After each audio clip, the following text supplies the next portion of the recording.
Hey, what is up, guys? Shane and the Timmy here from the Trinisphere, the deck tech for Zancha Sleeper Agent that I have dubbed Xantcha Storm. As always, I am the Timmy of the Trinisphere, and that is a show where Timmy, Johnny, and Spike battle over all things EDH. You can check us out on YouTube for other deck techs, Spike deck techs, Johnny deck techs, if that's more up your alley. This one's a bit more Johnny than I'm used to as a Timmy, and I will show you why I'm calling this one Xantcha Storm. So Xantcha. Xantcha is a 3-mana 5/5 Rakdos commander that says when she enters the battlefield, choose an opponent and give her to him. Then Zancha must attack each combat if able, and can attack you or a planeswalker you control. She also has a 3-mana active ability that says Zancha's controller loses 2 life and you draw a card, and any player may activate this ability. So Zancha has a couple different ways to build around. She has a chaotic combat build where you're goading opponents into killing each other for your pleasure. She has a discard group slug build where you're starving every one of their main favorite magic resource cards in hand, so they're relying on Zancha and all of their useless mana, dumping them into her activated ability, thus killing the unfortunate player you've cursed with Zancha. Hilarious. But there's a third build, because if you look closely, there's no tap symbol anywhere in that activated ability. That means if we produce infinite mana, we can activate Zancha's ability infinite times, drawing an infinite number of cards and dealing an infinite number of 2 life losses to an opponent.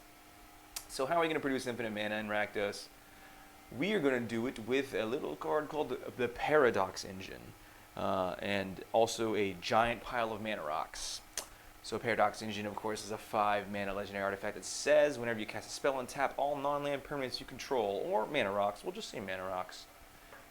This Paradox Engine is so important to our strategy that we've put a bunch of redundancy in here. We're going to be tutoring it at any point in the game via Vampiric, Demonic Tutor, Dark Petition, even Gamble. That's how important Paradox Engine is to our game plan. Unwinding Clock also can sort of stand in for Paradox Engine, giving us maybe 2 to 3 activations each and every opponent's turn of Zancha. But this is just pretty much going to annoy people, whereas if we get Paradox Engine out, it's just going to kill everyone.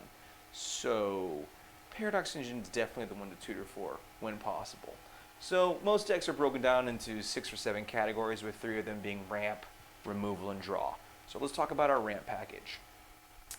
Our ramp package is mana rock centric because of Paradox Engine. So we want to be able to produce 3 mana from our mana rocks to activate Zancha's ability to draw a card and deal 2. So we're going to rely on Basalt Monolith, which, normally not a great card because it doesn't untap, but Paradox Engine. We're going to use Commander Sphere because we also need to occasionally produce colored mana when we're comboing off. Everflowing Chalice, want to put 3 charge counters on that to make another Thran Dynamo. Gilded Lotus, awesome card. Mana Crypt, of course, if you got it, play it. Mana Vault, once again, another good, only much better with Paradox Engine.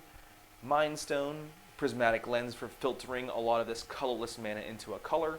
Same with Rakdos Signet. We got our Soul Ring, of course, Talisman Indulgence, which will hilariously do a ton of damage to us, but it won't matter because we're going to win that turn anyways. Thran Dynamo, and Worn Power Stone.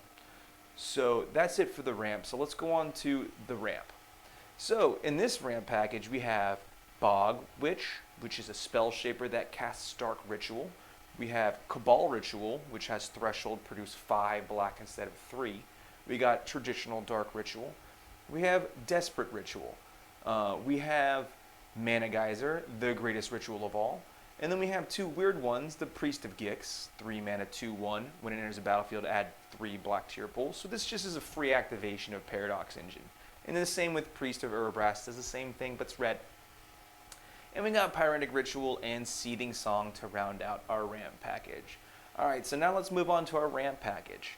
We got Bubbling Muck, which is a high tide for black. It makes all of our swamps produce an additional black. Same thing with Cryptghast. We also run Mana Flare in here because we're crazy like that. We're Timmy's storming off. So we can play Mana Flare here, and you can pass turn. And it's kind of a crazy play here, but if we untap with Mana Flare out, we're going to win the game. But we give our opponents a lot of opportunities to destroy us if we do that. This deck can pretty easily get away with casting Mana Flare and going off in the same turn too, using the rituals and mana rocks available to us.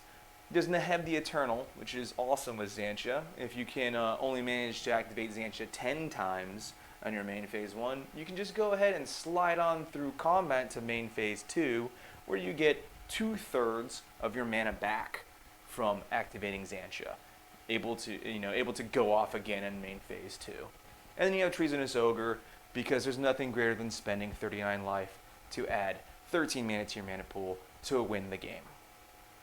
Alright, so that wraps it up for ramp. Finally, let's talk about our draw power in here.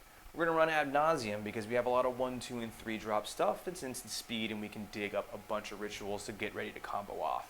We're going to run Alhamrat's Archive because, of course, it allows Xantcha to draw us 2 cards instead of 1, but also we run a ton of red draw power, which if you know that stuff, it's like discard a card, draw some cards.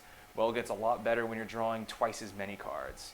For example, Burning Inquiry, Cathartic Reunion, Magmatic Insights, Faithless Looting, Read the Bones, Tormenting Voice. All these cards go from good to fabulous when we have Alhamrat's Archive out. And also Temple Bell, really good with Alhamrat's Archive, amazing with Paradox Engine, basically allowing our cantrips, our rituals, and our mana rocks to become cantrips, drawing us extra cards, and then giving us mana to activate Xantcha to draw more cards. I like drawing cards. Alright, we also have Wheel of Fortune. If you got it, play it. And we got Winds of Change, because unfortunately, you can only play 1 land per turn, and when your turn is taking 15 to 20 minutes, because you're storming off, you got a bunch of dead lands in your hand. Why not cash them in and turn them into rituals? So, beyond that, we have a little bit of utility, some little tech. We got a Beacon of Unrest in case our Paradox Engine gets blowed up. We got Harsh Mentor in case people are getting our eyeball in Xantcha, trying to activate her ability and try and race us. We got Heartstone, reducing our cost from 3 to 2. The game gets pretty bonkers at that point. And we also got Yogwill, if you gotta play it. But it helps us get our Paradox Engine back, recast all of our rituals. If they manage to destroy our mana rocks, those are now rituals again as well. And then finally, we have our Alt-Win category, which is in case something happens to Xantcha and she gets turned into a tree by Song of the Dryads, or maybe a Wastes by Imprisoning the Moon. We have an Aetherflux Reservoir, allowing us to shoot everyone in the face with the laser cannon. We got Exsanguinate because it's not uncommon for us to have 20 mana in our second main phase.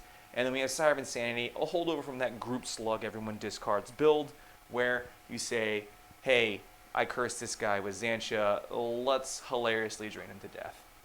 There's a removal package in here, and it's pretty standard. It has a few spicy pieces. You got your Chaos Warp to deal with said Song of the Dryads or Imprison in the Moon. You have Damnation because Xantcha costs 3, so we don't really care that much about that. We have Decree of Pain, which probably is a bad ad while we have our Ad Nauseam in here, but, you know, Timmy's gonna be Timmy. We got Fiery Confluence, does 3 damage to all creatures, doesn't kill Xantcha, or it blows up mana rocks if people are acting like they can ramp like we do. We have Kindred Dominance because we can choose a creature type, and Xantcha is a minion, so yeah. We got Languish, -4/-4, doesn't kill Xantcha. Last one standing, that's just efficient destruction. Also, you know, Xantcha might live. If she doesn't, she costs 3 mana. We get Necromantic Selection, which destroys all creatures and puts one of them back into play. We can choose Xantcha. And this allows us to pivot Xantcha from one player to the next, because when she comes to play in our control, her ETB ability triggers moving her to another player. We have Knight Incarnate, who, once again, when we evoke it, doesn't kill Xantcha. Terminate for spot removal. Toxic Deluge can go underneath Xantcha at 4, or we can go up above if we need to kill something big. And Vanablast, because we will be the only one with the rocks. So beyond that, we have our land package. There's a few spicy pieces in here that I'll go over real quick. We have Urborg because of Bubbling Muck and Cryptghast, and we have Cabal Coffers, its companion. But we also have Mystifying Maze, which is a cousin of Mazavith, that says 4 mana tap, exile target attacking creature and opponent controls, and at the beginning of the next end step, return it to the battlefield tapped under its owner's control. So we can exile Xantcha, who must attack, so will always be available to be Mystifying Mazed. And when she comes back to the battlefield under our control, her ETB trigger will occur, allowing us to shift her from one player to the next. This is also very good when opponents realize how bad things are getting with Xantcha and collude to kill her, maybe swinging into a Death Toucher, or maybe trying to put 5/1/1s in front of Xantcha, and you can use Mystifying Maze to got him good. You can also use Shizo's Death Storehouse in order to give it fear, equally hilarious when they collude to kill Xantcha, and then you just straight up pants them. So beyond that, you got your Bajuka Bog, and you got your Scavenger Grounds, which I think everyone should play in every deck, EDH deck. And then you got Ancient Tomb, because I love Ancient Tomb. So that about wraps up Zancha Storm. As you can tell, the idea is to stick a Paradox Engine, and then ramp some more, and then ramp some more, and then ramp some more, and then ramp some more, and then all of a sudden everyone's dead. I played it a couple times. No one seemed to have a good time but me, because no one wanted to watch me play a 15 to 20 minute turn in which they had to slowly wait for me to drain them to death. But, you know, if Timmy's going to storm, this is how Timmy's going to storm. So, I hope you guys enjoyed it. If you did, please like and subscribe. Leave some comments below if you think this deck is garbage, or if you think it's funny. Either way, if I get a gameplay out there with this, probably not going to happen because I'm the Timmy, and this is too Johnny for me. But, you never know. Maybe we'll do a little bit of a role reversal one of these days. Alright guys, this is Shannon from the Trinisphere signing off. As always, it's not about winning, it's about sending a message. Peace out, guys.